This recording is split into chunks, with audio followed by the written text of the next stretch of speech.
आज की कहानी है समस्याओं से भरा जीवन। सदानंद नाम का एक साधारण सा आदमी था। वो भगवान की सच्चे मन से भक्ति करता था। उसका जीवन समस्याओं से भरा हुआ था, इसलिए वह काफी दुखी भी रहता था। कभी घर में कोई बीमार पड़ जाता, पूरी मेहनत से काम करने के बावजूद नौकरी में सफलता नहीं मिलती, तनख्वाह नहीं बढ़ती। ऐसी छोटी मोटी कई समस्याएं उसके जीवन में चलती रहती थीं। सदानंद अक्सर यह सोचता था कि वह तो किसी भी तरह का गलत काम नहीं करता है, फिर भी उसके जीवन में इतने दुख, इतना कष्ट क्यों है।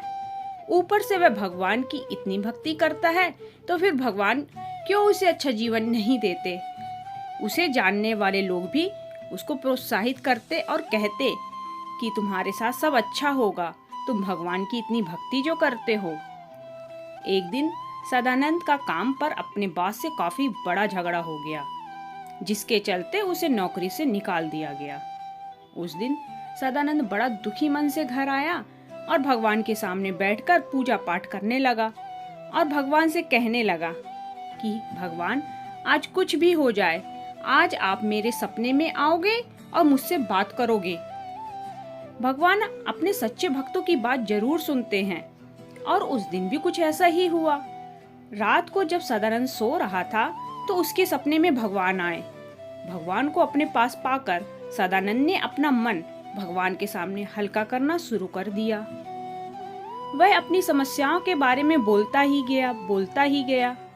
जब उसने अपने मन के सारे विचार भगवान के आगे निकाल दिए, तब भगवान ने उससे कहा, बताओ तुम क्या चाहते हो।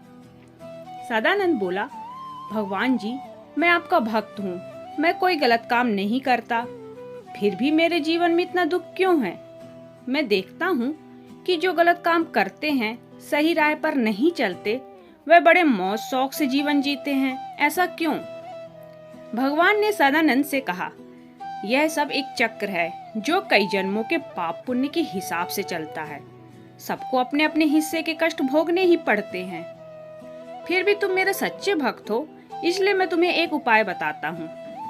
तुम सुबह जब उठोगे तो तुम्हारे घर से 10 किलोमीटर दूर जो पुराना मंदिर है, वहाँ एक बरगद का पेड़ है। वहाँ पर तुम अपनी सारी समस्या एक चिट्ठी में लिखकर चिट्ठी को उस बरगद के पेड़ के पास रख कर आना, और तुम्हारी सारी समस्याएं खत्म हो जाएंगी।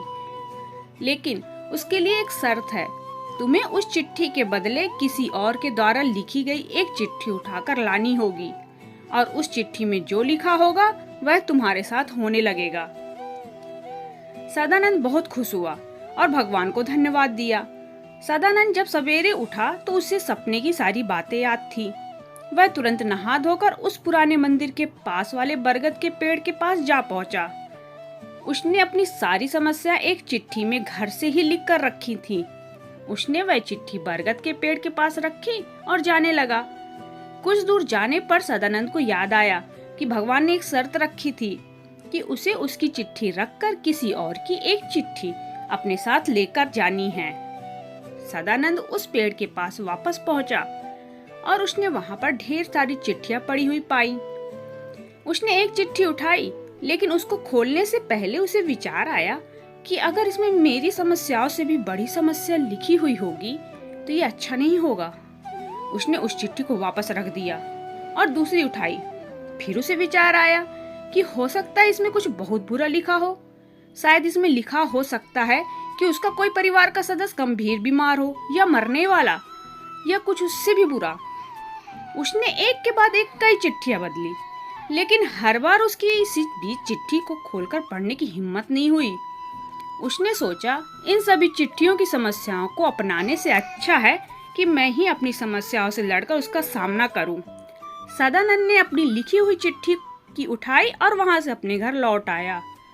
दोस्तों, कई बार जीवन में समस्याएं आती हैं, लेकिन उन समस्याओं से भागकर कभी उनको खत्म नहीं किया जा सकता। उन्हें खत्म किया जा सकता है उनका सामना करके।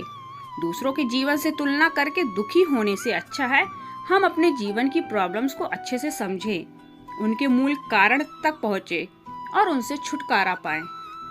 दोस्तों, कहानी अच्छी लगी हो तो लाइक शेयर जरूर करें, और चैनल में नए हैं तो सब्सक्राइब करना ना भूलें। धन्यवाद।